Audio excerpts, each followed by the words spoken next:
Hi, this is Brandon from Watches on You. Today we're at Wixon Jewelers in Bloomington, Minnesota, taking a look at the Patek Philippe 5990A. This watch is available on sale pre-owned here for $265,000. So now let's jump right into the review. So as I said, this is the Patek Philippe Nautilus reference 5990A. This watch has a lot going on, and I'm really excited that we're able to review this because we, one, don't usually see Nautiluses in steel of any variety, but also ones as complicated as this. So with this watch, you have both, you have a dual time zone as well as a flyback chronograph. And pretty much everything about this watch is exceptional. The pushers, everything, which I can't really convey how the pushers feel over camera, but I can assure you they're really great. And if you're in the local area and you're interested in this piece, I would encourage you to check it out. The watch comes in a 40.5 millimeter stainless steel case with a beautifully finished movement and exhibition caseback, which is typical of the Nautilus. So as you can see, you have Patek Philippe's kind of signature rotor finishing as well as perlage on some of the different elements of the movement. And it looks exceptional, as one would expect from Patek Philippe. So getting into the dial, you have kind of a lot going on, so I can kind of explain the different elements here. So you can see the non-loomed hand on the main kind of center stock. That is your going to be your travel time. It essentially acts as a GMT hand, and the loomed hour and minute hand are your local time. Additionally, you have a day-night indicator, which both of these are showing the day right now, but it turns kind of a dark blue when you get into the nighttime ranges. So you have both home time and local time with that. You also have a minute counter down at 6 o'clock for the chronograph, and then a date at 12 o'clock.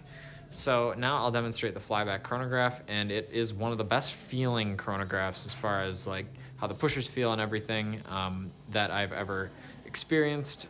So as you can see, you have the gray seconds hand for the chronograph going around the dial, and then I'll demonstrate the flyback, which will keep the chronograph going when I reset it. And as you can see, it kind of has this slower motion, which I think is actually really cool with the flyback reset.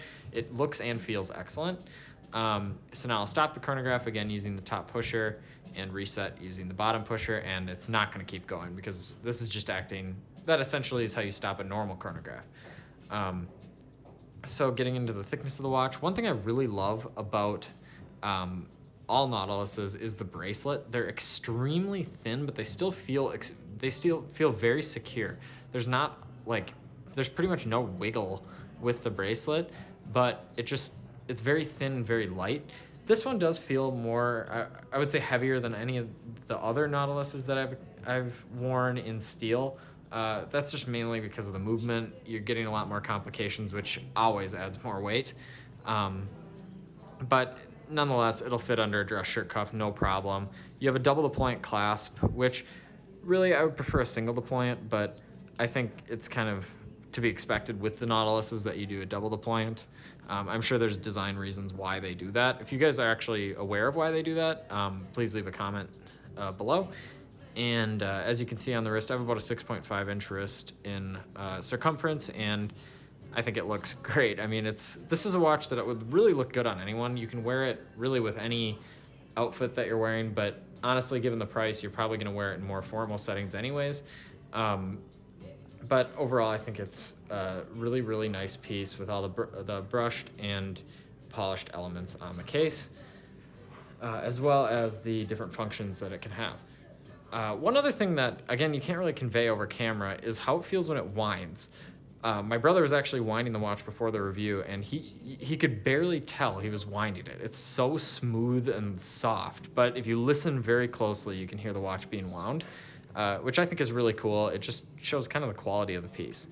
So if you like this video, remember to like, subscribe, and share. If you have any questions, leave that in the comments section. I'm, again, really excited to review this piece, and if you're interested in purchasing it, reach out to Wixon. So thank you to Wixon again for letting us film this review. Thank you, and like and subscribe.